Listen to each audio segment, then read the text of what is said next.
광고해 주시고 또 여러분 축하해 주신 것처럼 딸을 또 낳았습니다. 저를 아빠라고 부르는 존재가 하나 더 늘었습니다. 이런 때에 어버이 주일을 맞아서 부모 마음에 대해 설교하자니 마음이 좀 남다릅니다. 저를 처음으로 아빠라고 불렀던 제 큰딸은요, 그동안 흘리고 묻히고 토하고 방구도 뀌고 기저귀 없이 똥 쌌다고 보여주면서 빠이빠이 기저귀 자랑도 하고 본인이 아직 지각이 부족해서 망정이지 저에게 볼 것 못 볼 것 다 보여줬습니다. 이 아이가 자라서 부끄러움이라는 감정을 조금 더 알게 되면 언젠가 저에게 이런 모습을 감추겠지만요, 그렇게 생각하면 저는 사실 마음 한켠이 좀 아픕니다. 평생 아빠에게는 부끄러운 걸 몰랐으면 좋겠습니다. 부끄러운 걸 부끄러운 줄 모르는 철없는 딸이 되기를 바라는 것이 아니라 어떤 부끄러움도 아빠에게는 용납될 수 있다는 사실을 제 딸이 흔들림 없이 믿어줬으면 하는 바람입니다. 그러고 나니 제가 처음으로 아빠라고 불렀던 분이 생각났습니다. 물론 제가 제 아버지를 아빠라고 부른 날이 제 기억에는 없습니다. 그러나 아버지는 그날의 감격을 꽤 오랫동안 기억하셨을 것이 분명합니다. 한국에서 아버지와 아들의 관계가 녹록치 않은 편이지만 저는 꽤 살가운 아들이었고요, 거기에는 제가 그럴 수 있도록 어린 날부터 저를 존중해 주셨던 아버지의 태도가 아주 큰 몫을 했습니다. 그래서 저는 그분의 아들인 게 자랑스럽고 좋았습니다. 물론 여전히 지금까지도 어머니의 잔소리를 피하지 못한 채 살고 계시고 남들 보기에 흠이 있을지는 몰라도 저와 제 가족을 위해서 살아오신 제 아버지시니까 저는 그걸로도 충분히 감사했습니다. 부모 중 누구도 신앙생활하지 않던 가정에서 태어났던 저는 10대가 되면서 아빠라고 부르는 분이 한 분 더 늘었습니다. 가정사를 커밍아웃하고 있는 것이 아니고요, 하나님을 영적 아버지로 인식하고 부르기 시작했다는 말입니다.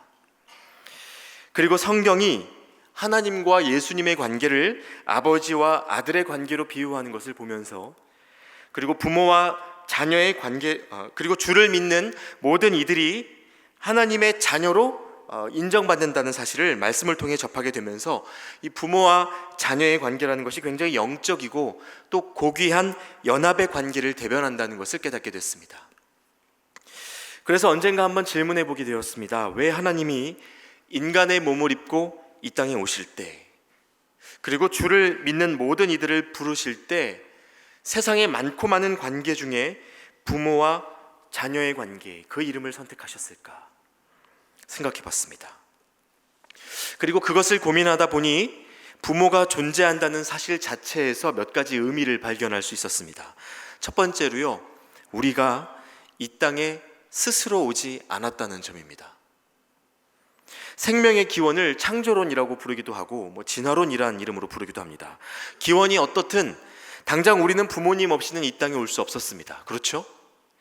하나님이 생명을 주셨다라는 말은 하나님을 믿는 신앙 있는 사람들의 고백이지만, 부모님이 우리에게 생명을 주셨다는 말은 과학적으로도 부인할 수 있는 사람이 없습니다. 그러니까 우리가 살아가는 삶의 시작이 거저 주어진 은혜였다는 말입니다. 나 아닌 누군가가 이룬 사랑의 열매로 나에게 삶이 주어진 것이지 노력해서 이룬 것이 아니라는 거죠. 그래서 부모를 잊는다는 건 은혜 받은 사람이 은혜를 잊은 상태에 있다는 것을 증명하는 말이기도 합니다. 부모의 존재를 통해서 발견할 수 있는 두 번째 의미가 있습니다. 그건 우리 모두가 누군가를 닮아 있다는 겁니다. 부모가 자녀를 처음 만나면요, 제일 먼저 하는 것이 아이의 이름을 부르고 그 아이를 빤히 바라보는 것입니다.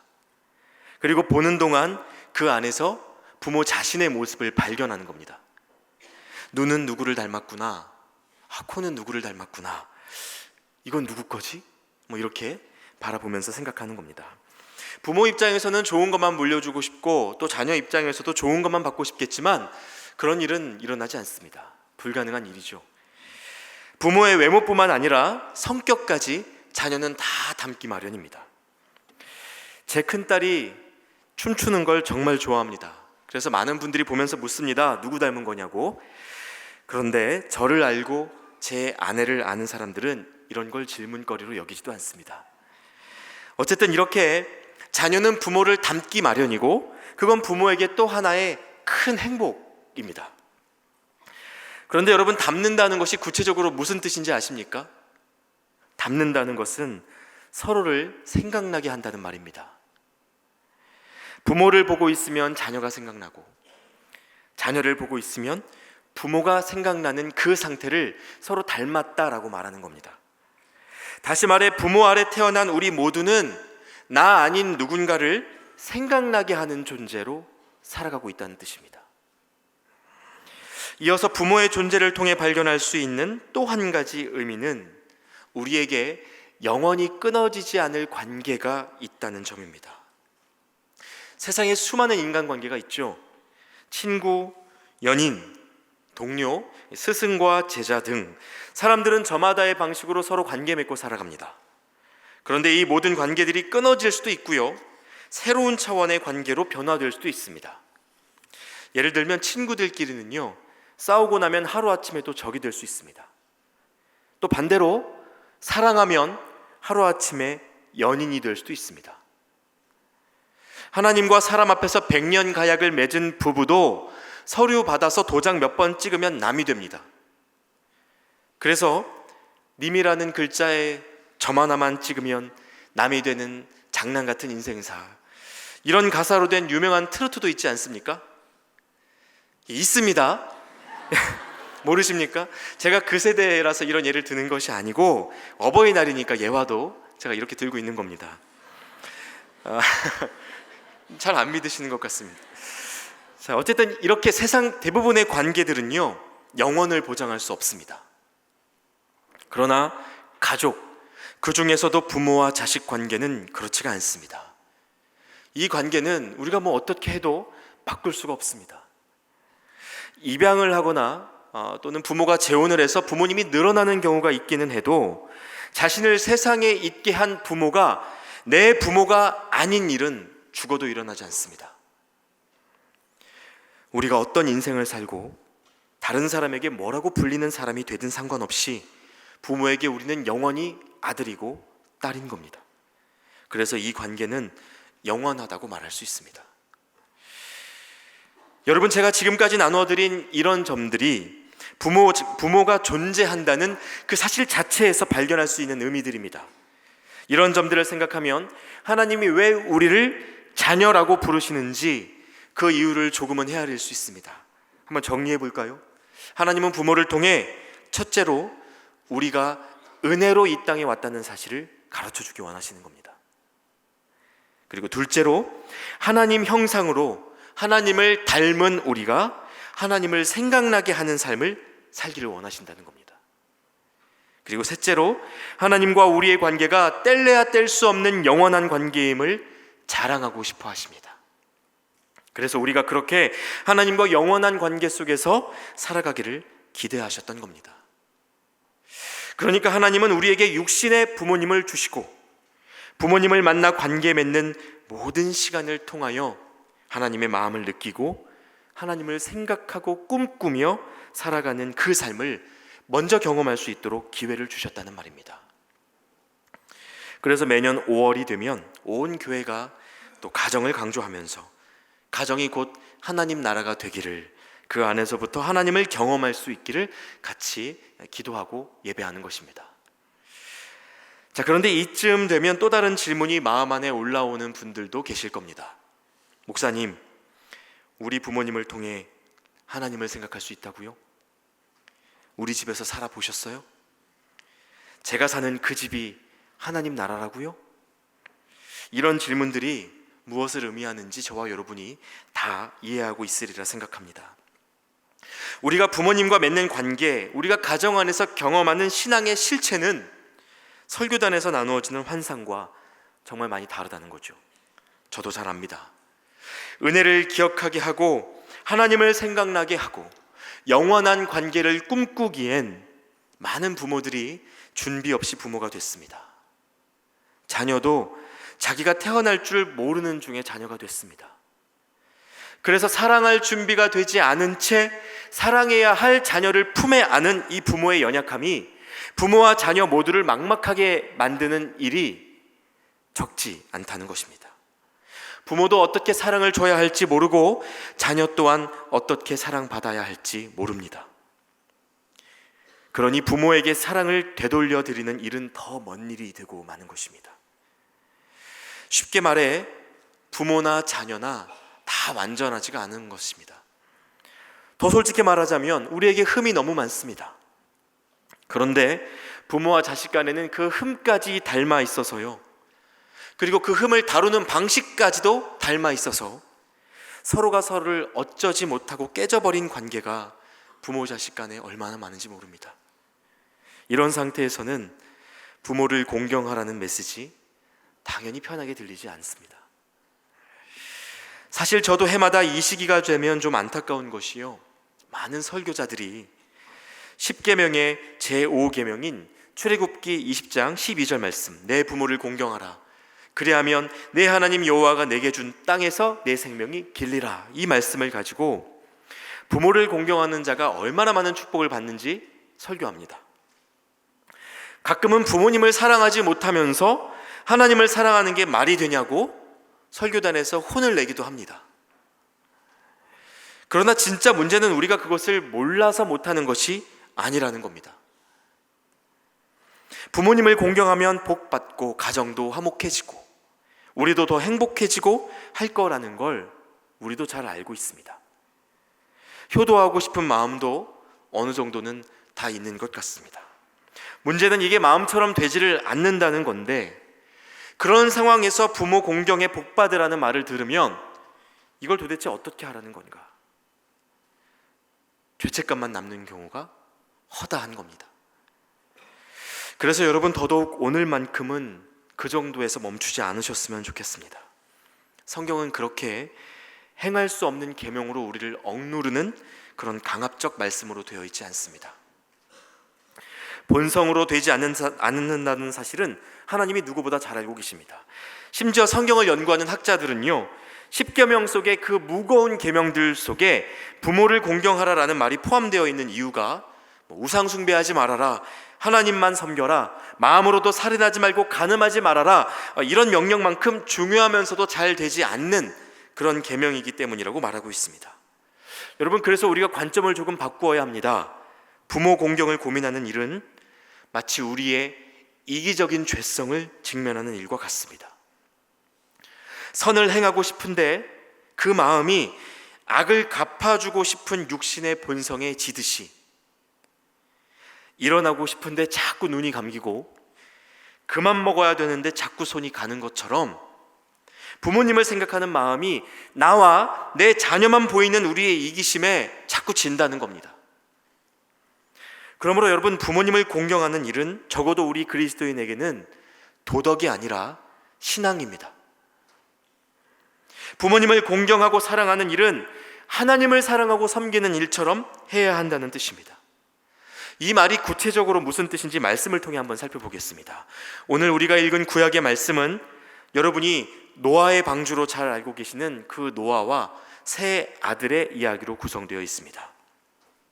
노아는요, 하나님의 말씀을 따라 산 위에 배를 지을 만큼 세상을 거스르며 살아간 믿음의 사람이었지만 그 역시 번뇌 속에 살아가던 한 사람의 인간이었습니다. 그래서 실수하고 살아갔다는 것입니다. 본문 말씀에 보면요, 당시 사회에서 부모로서 절대 보이지 말아야 할 모습을 이 노아가 자녀에게 보이게 됐습니다. 20절, 21절 말씀을 다시 한번 보겠습니다. 같이 한번 읽어보시죠. 노아가 농사를 시작하여 포도나무를 심었더니 포도주를 마시고 취하여 그 장막 안에서 벌거벗은지라. 여러분, 이건 이 시대에도 보기 좋은 모습이 아니죠. 이 시대에 이런 모습을 뭐라고 부릅니까? 딱 한 단어로 추태라고 부릅니다. 게다가 고대 사회에서 부모가 술에 취하여 자기 통제를 잃고 은밀한 곳을 노출한 사건은요, 보다 엄격하게 다루어질 만한 사건이었습니다. 지역사회에서 자신의 권위와 생명에 영향을 미칠 수 있는 아주 큰 실수를 저지른 겁니다. 이 모습을 처음 발견한 것은 둘째 아들인 함이었습니다. 그가 어떻게 행동했는지 보세요. 22절과 23절 말씀을 제가 읽어드리겠습니다. 가나안의 아버지 함이 그의 아버지의 하체를 보고 밖으로 나가서 그의 두 형제에게 알리매 셈과 야벳이 옷을 가져다가 자기들의 어깨에 메고 뒷걸음쳐 들어가서 그들의 아버지의 하체를 덮었으며 그들이 얼굴을 돌이키고 그들의 아버지의 하체를 보지 아니하였더라. 노아의 세 아들 중 둘째인 함은 아버지를 처음 발견한 후 아버지의 하체를 보았다고 말씀에 기록되어 있습니다. 여기서 보았다는 말은 주의 깊게 살펴보았다는 말입니다. 어떤 사람들은 이것을 동성애적 관음증이라고 해석하기도 합니다. 그리고 그렇게 발가벗은 채로 누워있는 아버지를 그대로 둔 채 밖으로 나가 형과 동생에게 이 사실을 알렸습니다. 그런데 그 말을 들은 셈과 야벳은 함과 조금 다르게 행동합니다. 함은 보았고 또 보고도 그대로 두고 나왔지만 셈과 야벳은 뒷걸음쳐 들어가서 자기들도 보지 않고 남들도 보지 못하도록 아버지의 흠을 가렸습니다. 여러분, 노아가 평소에 어떤 아버지였는지는 모르겠습니다만 어떤 자녀도 아버지의 이런 모습을 원하지 않습니다. 자기 잘못을 자기 자녀로서 자기가 한 잘못을 부모가 덮어주고 갚아주는 것을 당연하게 여기는 자녀들도 부모의 잘못을 자기가 덮으려고 하지는 않습니다. 그걸 왜 내가 책임지냐고 억울해하지 않으면 다행입니다. 그러나 말씀 속에서 아버지의 흠을 가려주었던 두 아들 셈과 야벳은 아버지의 흠을 오히려 살피고 방치한 둘째 아들 함과 다른 결국을 맞이했습니다. 여러분, 그래서 이 말씀은 오늘 우리에게 부모를 공경하고 사랑하는 일이 부모의 흠을 보지 않기로 결정하는 일, 오히려 그 흠을 가리고 있는 그대로 용납하려는 태도에서부터 출발한다는 것을 가르쳐 줍니다. 좋은 부모 되고 싶지 않은 부모가 어디 있겠습니까? 그러나 그들 중 어느 누구도 완벽한 부모일 수 없습니다. 부모가 아무리 최선을 다해도 자녀의 눈에 흠이 안 보일 수는 없습니다. 가장 가까이에서 평생을 지켜봤으니 아무리 부모라고 해도 싫은 모습이 왜 없겠습니까? 그래서 많은 성도들 앞에서 흠 없는 척하는 목회자들이나 중직자들이 자녀 양육에 실패하는 경우가 정말 많습니다. 자녀들이 보기에 교회에서의 아빠와 집 안에서의 아빠가 다르고요, 또 설교와 삶이 다르면 자녀 입장에서 시험에 들 수밖에 없는 것입니다. 이 경우엔 부모도 부모로서, 아니 그리스도인으로서 자신을 돌아보지 않으면 안 됩니다. 그러나 부모가 잘못됐다고 해서, 부모 세대가 지닌 흠이 있다고 해서 하나님 앞에서 살아가는 자녀가 부모를 나몰라라 할 수는 없는 일입니다. 그리고 그것이 바로 우리가 부모 공경을 도덕이 아니라 신앙으로 받아들여야 한다고 말씀드렸던 이유입니다. 하나님은 우리에게 부모가 부모다움으로 사랑하라고 명하신 것이 아니었습니다. 이해할 수 없는 일들 사이에서도 하나님의 신실하심을 고백하는 것을 우리가 신앙이라고 부르죠. 바로 그 믿음을 가지고 하나님이 우리에게 주신 생명의 통로인 부모의 삶을 이해하고 용납하기 위한 노력을 시작해 보라는 겁니다. 쉽게 되지는 않아도 자격 없는 우리를 자녀로 용납해 주신 하나님을 아는 사람이라면 이전에 몰랐던 부모의 삶과 마음에 대해서도 새롭게 깨닫게 되는 것이 분명히 있을 것입니다. 제가 이번에 설교를 준비하던 중에 벌써 몇 년 전 서울여대 사랑의 편지함 공모전에서 대상을 받아서 유명해졌던 시 한 편을 다시 보게 됐습니다. 이 부모의 마음을 늦게 헤아리게 된 자녀의 아픔이 묻어나는 어머니라는 시인데요. 이미 아시는 분들도 계시겠지만 그래도 한번 다시 나누어 보고 싶어서 가져왔습니다. 제가 한번 읽어드리겠습니다. 나에게 티끌 하나 주지 않은 거린들이 내게 손을 내밀 때면 불쌍하다고 생각했습니다. 그러나 나에게 전부를 준 어머니가 불쌍하다고 생각해 본 적은 없습니다. 나에게 밥 한 번 사준 친구들과 선배들은 고마웠습니다. 답례하고 싶어서 불러냅니다. 그러나 날 위해 밥 짓고 밤늦게까지 기다리는 어머니께 감사하다고 생각해 본 적은 없습니다. 실제로 존재하지도 않는 드라마 속 배우들 가정사에 그들 대신에 눈물을 흘렸습니다. 그러나 일상에 지치고 힘든 어머니를 위해 진심으로 눈물을 흘려본 적이 없습니다. 골방에 누워 아파하던 어머니 걱정은 제대로 한 번도 해본 적이 없습니다. 친구와 애인에게는 사소한 잘못 하나에도 미안하다고 사과하고 용서를 구했습니다. 그러나 어머니에게는 잘못이 셀 수도 없이 많아도 용서를 구하지 않았습니다. 죄송합니다. 죄송합니다. 이제야 알게 돼서 죄송합니다. 아직도 너무도 많은 것을 알지 못해 죄송합니다. 바로 이런 시였습니다. 누구나 조금만 생각해 보면 자녀로 살아온 우리가 얼마나 부모님의 많은 것들을 당연시 했는지 느끼게 됩니다. 헤아려 보려고 시도조차 하지 않았던 부모의 삶을 부모가 돼서야 느끼고 먼저 떠나 보내고 나서야 느끼게 됐다고 말하는 사람들이 이 세상에 정말 많습니다.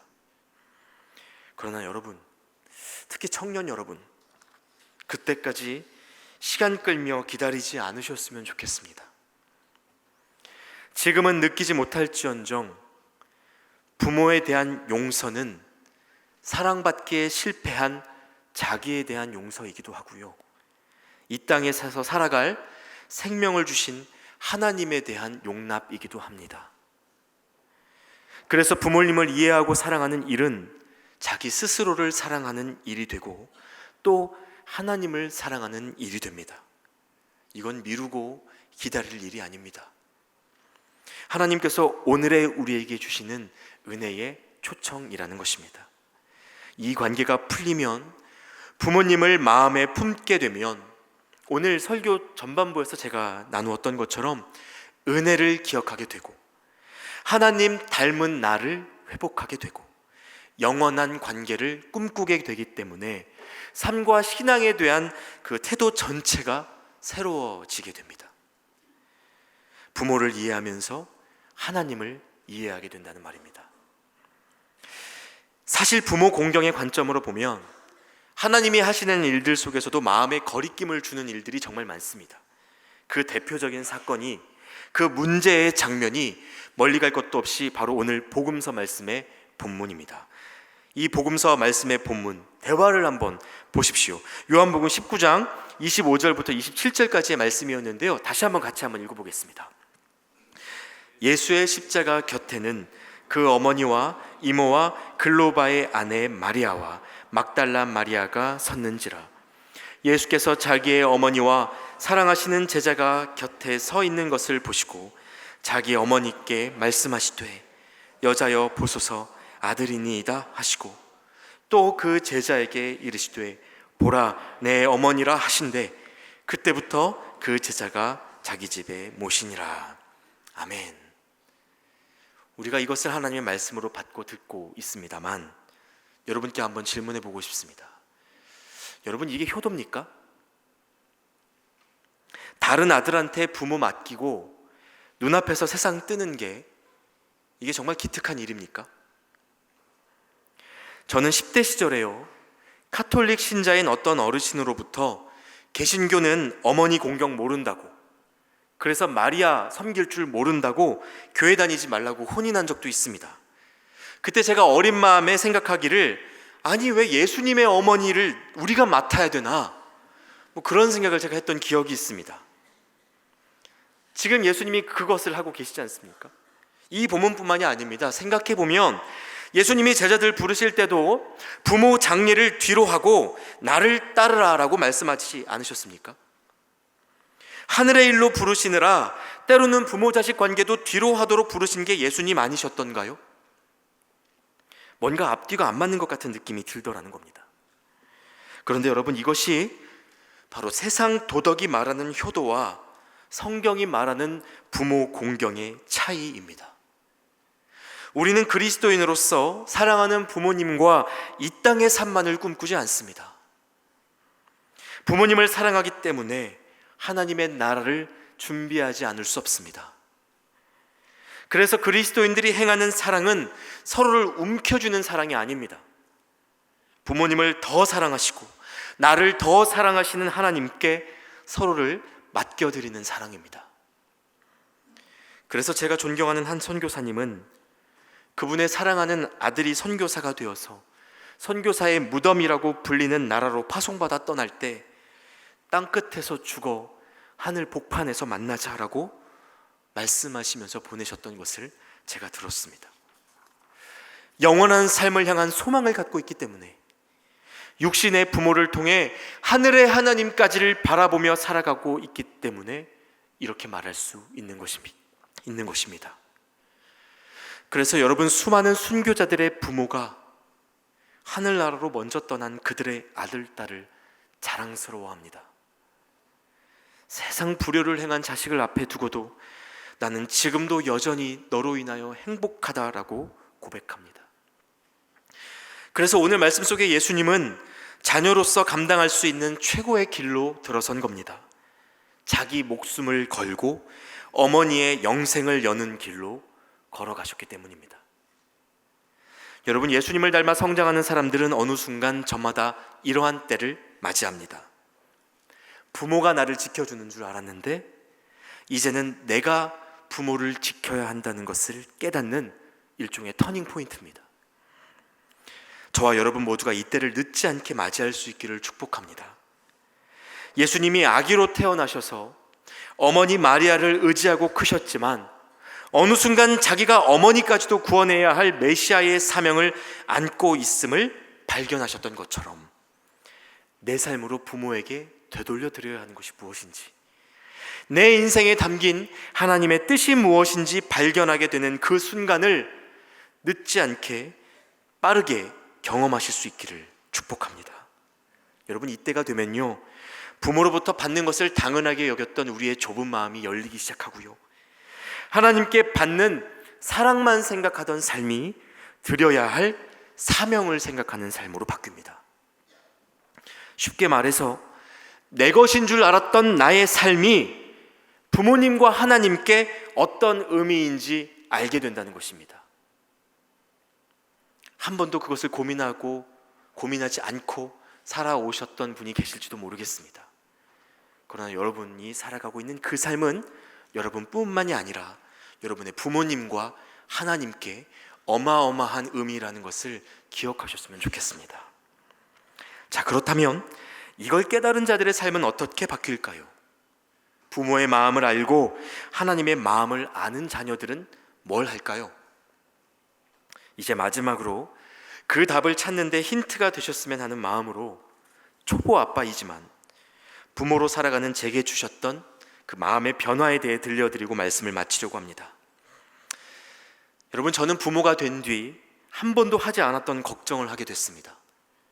다름이 아니라 제 건강 걱정입니다. 전에는 하나님이 살게 하시는 만큼만 살면 된다고 생각했습니다. 나름 건강에 신경을 쓰고 살았지만 젊은 나이에 뭐 그런 걸 미리 걱정하나 생각했습니다. 그런데 이제 그게 걱정이 됩니다. 자녀들을 오래 지켜주지 못할까 봐, 아이들과 오랜 시간을 함께하지 못할까 봐 그렇습니다. 제가 아빠로 살아온 날은 2년밖에 되지 않았지만 저는 그 이전에 살아온 인생의 모든 시간을 이 2년과 바꿀 수 있습니다. 물론 과거의 시간도 하나님의 관점으로 보면 버릴 것이 없는 전부 소중한 시간들이었습니다. 저의 과거 나름 화려한 시간들이었습니다. 그러나 부모가 되고 부모의 마음을 조금 더 깊이 헤아리게 되자 저는 그 전으로 절대 돌아가고 싶지 않아졌습니다. 왜 그렇게 됐을까요? 물론 아이 보는 일은 진이 빠질 정도로 큰 에너지를 필요로 합니다. 누구는 피가 마른다 하더라고요. 맞습니다. 피도 마르고 살도 빠집니다. 그런데 그 삶을 살기 시작한 지금에서야 피와 살을 내어주는 기쁨을 제가 만끽하고 있습니다. 자녀된 자에게 피와 살을 내어주신 예수 그리스도의 마음을 제가 경험하고 있기 때문입니다. 여러분, 이게 제 안에서 나온 마음이겠습니까? 절대 그럴 리가 없습니다. 저는 제가 어떤 사람인지 잘 압니다. 저는 이 마음이, 자녀를 바라보는 부모의 마음이 어떤 것인지, 하나님의 마음이 어떤 것인지 가르쳐 주시기 위해 하나님이 제게 주신, 그리고 부모에게 주시는 선물이라고 생각합니다. 제가 이 얘기를 왜 드리는 건지 아시겠습니까? 조금 전 저는 우리가 자녀로서 무엇을 해야 할지 질문을 던졌습니다. 그런데 부모로 살아보니 답을 내리기가 쉽습니다. 내가 자녀를 살리는 것이 아니라 자녀가 나를 살리고 있다는 깨달음은 부모 입장이 되어서도 달라지지 않았습니다. 그런데 그 방법이요, 그냥 자녀가 자녀로 존재한다는 사실만으로 충분하더라는 겁니다. 부모 마음 알고 하나님 마음 아는 자가 발견하는 사명, 그것이 위대한 일인 것은 분명하지만 거창한 일은 아닐 수도 있다는 뜻입니다. 부모 사랑에 대해 나누고 있는 오늘, 여러분의 부모님께 여러분이 여전히 그분들의 자녀로 존재하고 있음을 확인시켜 주십시오. 대단한 일을 해내지 않아도 괜찮습니다. 그저 부모님이 우리의 부모여서 기뻐했던 것처럼 우리도 우리가 그분들의 자녀여서 기뻐할 수 있다면 그것만으로도 중요한 시작이 될 거라고 생각합니다. 그 마음 위에 하나님이 부어주시는 축복이 정말 많습니다. 부활의 기쁨을 선포하는 이 기쁨의 50일 기간에 부모님을 헤아리고 사랑하는 마음으로 가정 안에서부터 하나님의 교회를 이루어가는 저와 여러분이 되시기를 축원합니다. 이제 함께 찬양하며 기도하는 시간을 갖겠습니다. 우리가 당연하게 여겼던 부모님의 마음, 또 하나님의 사랑에 감사하는 마음으로, 또 자녀된 우리 자신을 축복하는 마음으로 이 찬양 함께 고백하겠습니다. 또 하나의 열매를 바라시며 함께 찬양하겠습니다.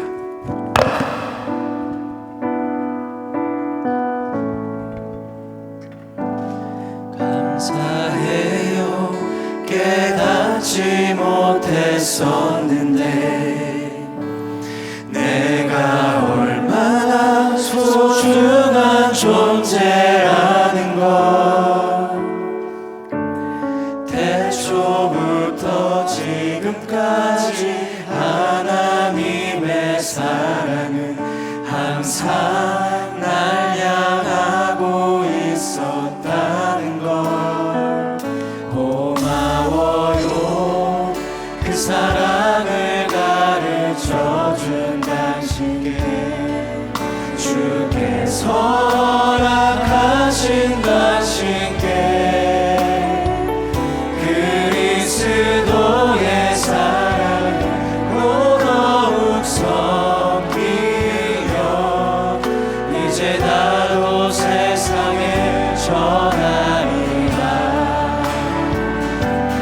당신을 사랑받기 위해 그리고 그 사랑 전하기 위해 주께서 택하시고 이 땅에 심으셨네.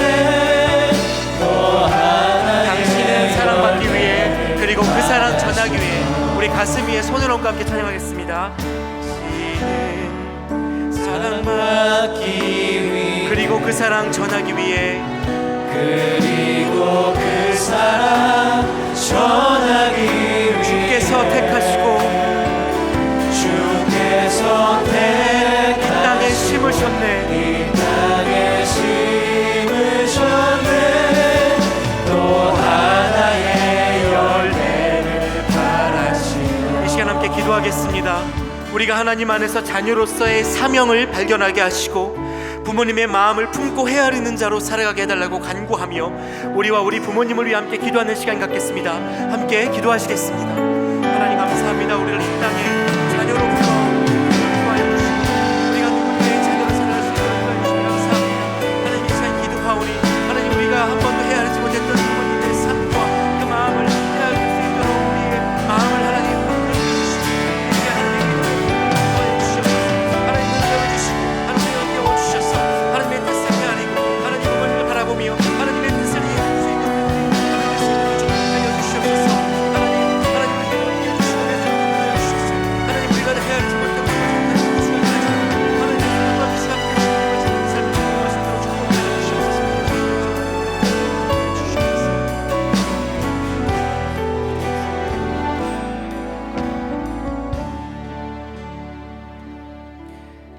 하나님, 받은 사랑이 당연한 줄 알았던, 사랑할 책임이 우리보다 부모님에게 더 있다고 생각했던 우리의 연약함을 하나님 앞에 고백합니다.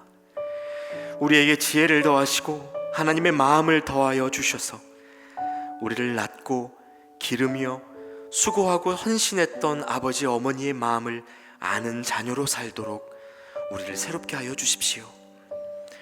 가깝기 때문에 더 소홀했고 더 많은 상처를 주고받으며 부모와 깨어진 관계 속에 있는 이가 있다면 믿음과 용기를 더하셔서 화평을 이루게 하시고 더 많은 시간이 흐르기 전에 더 깊이 사랑하고 나누는 우리들의 가정 되게 하여 주십시오. 예수님의 이름으로 기도합니다. 아멘.